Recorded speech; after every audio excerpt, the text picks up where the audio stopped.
ഹരി ഓം.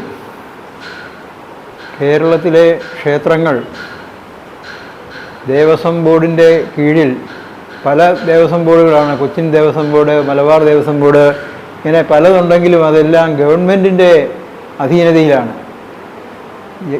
ക്ഷേത്ര ഈശ്വര വിശ്വാസമില്ലാത്ത ആളുകൾ അതിൽ ഭരണത്തിൽ കയറുകയും പൂജയ്ക്ക് ഉപയോഗിക്കുന്ന സാധനങ്ങൾ ശുദ്ധമല്ലാതെ, ഈയിടെ തിരുപ്പതിയിൽ വാർത്ത വന്നതുപോലെ 4.5 ലക്ഷം ലഡ്ഡു ഉണ്ടാക്കുന്ന അവിടെ വില കുറഞ്ഞ 350 രൂപയുടെ നെയ്യ് മേടിച്ച് അതിൽ പശുക്കളുടെ അല്ലെങ്കിൽ ജന്തുക്കളുടെ കൊഴുപ്പുമൊക്കെ കലർത്തിയ നെയ്യാണ് ഉപയോഗിക്കുന്നത്. അതുപോലെ എണ്ണയാണെങ്കിലും വിളക്ക് കത്തിക്കാനുള്ള എണ്ണ കൊഴുപ്പ് കലർന്ന എണ്ണകളാണല്ലാതെ ശുദ്ധമായ എണ്ണയല്ല.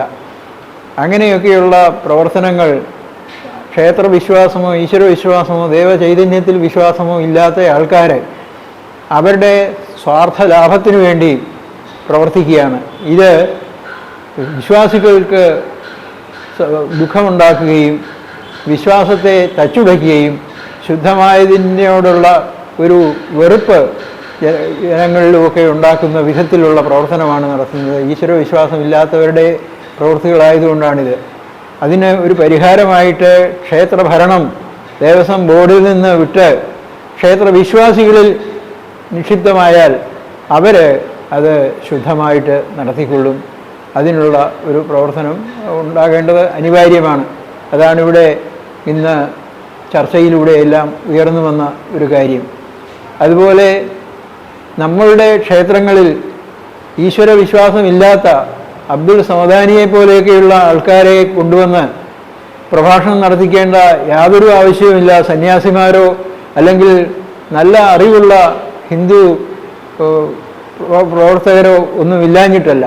പക്ഷേ കുറച്ച് ആളുകളുടെ കയ്യടി നേടാൻ വേണ്ടി അല്ലെങ്കിൽ സമുദായ ഐക്യം കാണിക്കാൻ വേണ്ടിയൊക്കെ ചെയ്യുന്ന ഒരു പ്രവർത്തനം മാത്രമാണ്. അവരുടെ ഏതെങ്കിലും ഒരു സ്ഥലത്ത് മറ്റൊരാളെ വിളിച്ചിട്ട് അവർക്ക് പ്രാധാന്യം കൊടുക്കുമോ? അപ്പോൾ അതുകൊണ്ട് നമുക്ക് മനസ്സിലാക്കേണ്ടത് നമ്മളുടെ ആചാരങ്ങളും അനുഷ്ഠാനങ്ങളും ക്ഷേത്ര ആചാരത്തിന് അനുകൂലമായിരിക്കണം. അങ്ങനെയാണെങ്കിൽ മാത്രമേ നമുക്ക് ശുദ്ധമായ പൂജാദ്രവ്യങ്ങൾ ഉപയോഗിക്കാനും അതിലൂടെ ദേവതയ്ക്കും നമുക്കും സംതൃപ്തി ഉണ്ടാകാനും ഒക്കെ കാരണമാകുകയുള്ളൂ.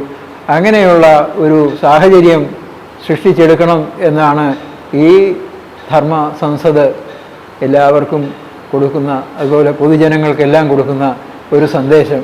അതിന് എല്ലാവരും ആ പക്ഷത്ത് നിന്നുകൊണ്ട് തന്നെ പ്രവർത്തിക്കുക എന്നുള്ളതാണ് ഈ ദുരവസ്ഥയ്ക്ക് ഒരു പരിഹാരമായിട്ടുള്ളത്. അതിന് എല്ലാവരുടെയും ഒത്തൊരുമയോടെയുള്ള ഒരു പ്രവർത്തനം ഉണ്ടായിക്കൊള്ളട്ടെ എന്ന് ആഗ്രഹിച്ചുകൊണ്ട് ഞാൻ ഈ വാക്കുകൾ ഉപസംഹരിക്കുന്നു. ശരി.